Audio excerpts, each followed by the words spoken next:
یہ کوئی باقاعدہ جنگ نہیں ہوئی کہ وہ مقابلے میں آئے، وہ مقابلے میں آئے، وہ مقابلے میں آئے، وہ مقابلے میں آئے۔ حضرت حسین رضی اللہ تعالیٰ عنہ نے پہلی شرط رکھی، مجھے زور سے بولو، زور سے بولا، واپس جانے دو۔ دوسری شرط، مجھے کسی سرحد پہ پہنچا دو تاکہ میں کفار کے خلاف جہاد کرتے ہوئے جام شہادت نوش کروں، کافروں کے خلاف جہاد کروں۔ اس سے پہلے میں نے یہ بات کبھی نہیں کہی، آج کہتا ہوں، پتہ نہیں سمجھا پاؤں گا کہ نہیں۔ بندیالوی کہتا ہے حضرت حسین تو خود اس وقت بھی جہاد میں چل رہے تھے بقول تمہارے، تم کہتے ہو کہ جہاد تھا باطل کے خلاف، تو یہ حضرت حسین کسی اور جہاد کی بات کیوں کرنے لگے؟ مجھے سرحدوں پہ پہنچا دو، میں جہاد کروں کفار کے مقابلے میں۔ اور تیسری شرط سنو، تم مانو گے نہیں، مانو گے تو آدھی مانو گے، کھا جاؤ گے، مجھے یزید کے پاس لے چلو۔ یہ تیسری شرط۔ تم کیا بیان کرو گے؟ میں اپنا معاملہ اس سے طے کر لیتا، میں اپنا معاملہ اس سے طے کر لیتا، تم مجھے یزید کے پاس لے چلو۔ میرا اپنا نقطہ نظر یہ ہے، مرزا صاحب آپ کا بہت مطالعہ ہے اس موضوع پر، اللہ نے آپ کو بڑے فہم سے، علم سے نوازا ہے، اللہ اس میں ترقی عطا فرمائے اور اس کا اجر دے آپ کو اللہ۔ آپ صحابہ سے بہت محبت کرتے ہیں۔ میرا تجزیہ یہ ہے کہ حضرت حسین رضی اللہ تعالیٰ عنہ کوفے آنا چاہتے تھے کوفیوں کو سمجھانے کے لیے۔ یہ میں آج بات پہلی مرتبہ کہہ رہا ہوں، پہلی مرتبہ حضرت حسین چاہتے تھے یہ کوفی اٹھ کھڑے ہوئے ہیں وقت کے حکمران کے خلاف اور مجھے استعمال کرنا چاہتے ہیں اور پچھلی تاریخ جمل اور صفین کی دہرانا چاہتے ہیں، اس کو مٹایا جائے۔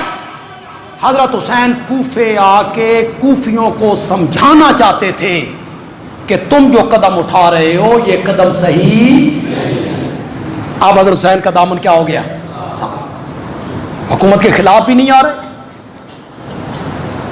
کوئی اس کو کہے یہ بغاوت ہو رہی ہے، نہ، ہم یہ نہیں کہہ سکتے، ہماری زبان اس کی اجازت نہیں دیتی، ہمارا ضمیر اس کی اجازت نہیں۔ حضرت حسین کوفیوں کو سمجھانا چاہتے تھے کہ تمہارا قدم غلط ہے، تم ماضی کی تاریخ مت دہراؤ، میں نہیں دہرانے دوں گا۔ جب خط حضرت حسین نے سامنے کیے، سامنے،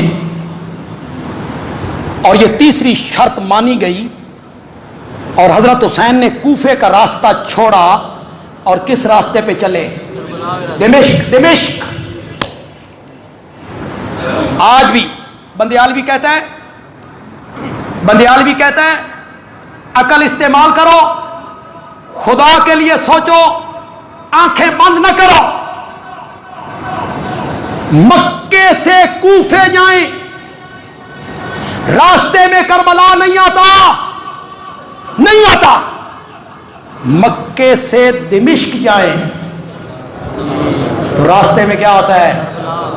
آج بھی جاؤ، معلوم ہوتا ہے حضرت حسین نے کوفے کا راستہ چھوڑا، کون سا راستہ اختیار کر لیا؟ کہاں جانا چاہتے ہیں؟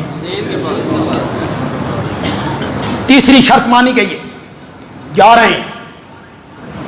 یہ جو ابن سعد کا دستہ ہے، ہو سکتا ہے اس میں بھی کچھ بے ایمان کوفی سبائی شامل ہو گیا، اپنا مطلب نکالنے کے لیے اس دستے میں ہی شامل ہو گیا۔ 7 کوفی حضرت حسین کے ساتھ آ رہے تھے مکے سے، وہ 7 تھے، اس دستے میں بھی شامل ہو گئے۔ جب انہوں نے سوچا کہ اگر حضرت حسین چلے گئے یزید کے پاس اور ان کی ہو گئی صلح، تو حضرت حسین ہمارے خط یزید کے سامنے رکھ دیں گے، اس پر ہماری مہریں ہیں، نام ہے، یزید تو ہماری چمڑی ادھیڑ دے گا۔ انہوں نے فیصلہ کیا کہ کوئی طریقہ اپناؤ کہ حضرت حسین یزید تک نہ پہنچے اور یہ خط بھی ختم کر دیے جائیں۔ جب یہ مشورہ ہوا 30 بندے الگ ہو گئے، حر کی قیادت، کہ یہ کام تم نہ کرو جو کام تم کرنا چاہتی ہو۔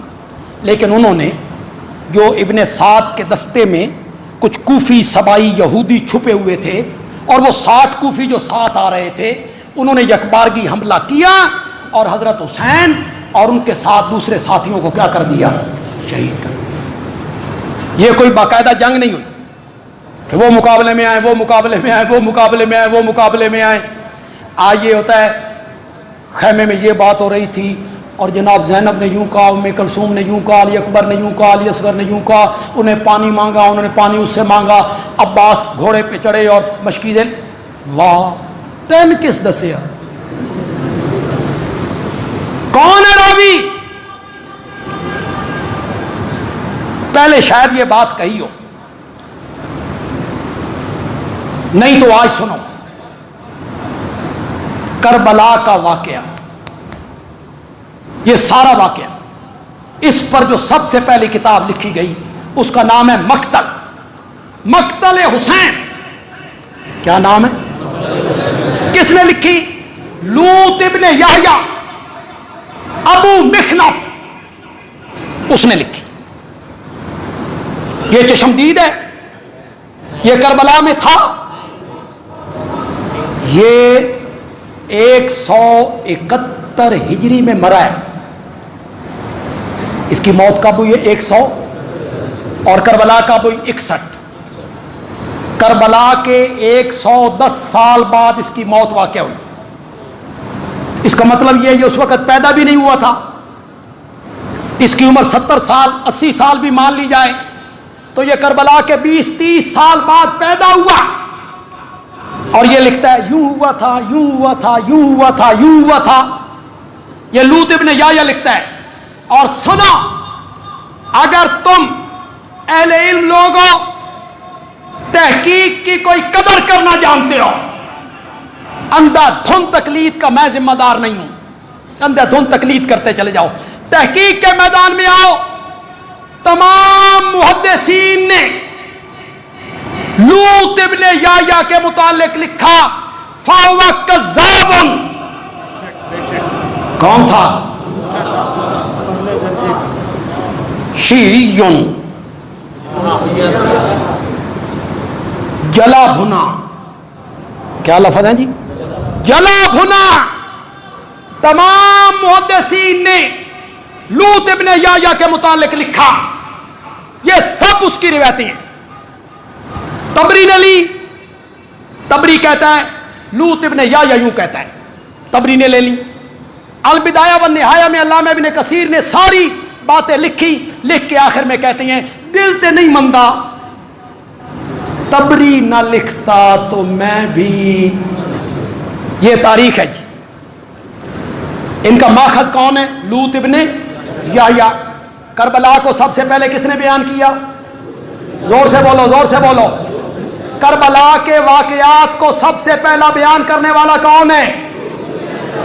یہ کون ہے؟ کذاب ہے، یہ سین نہیں ہے، اس کی روایتوں کے بلبوتے پہ ناچتے پھرتی ہیں۔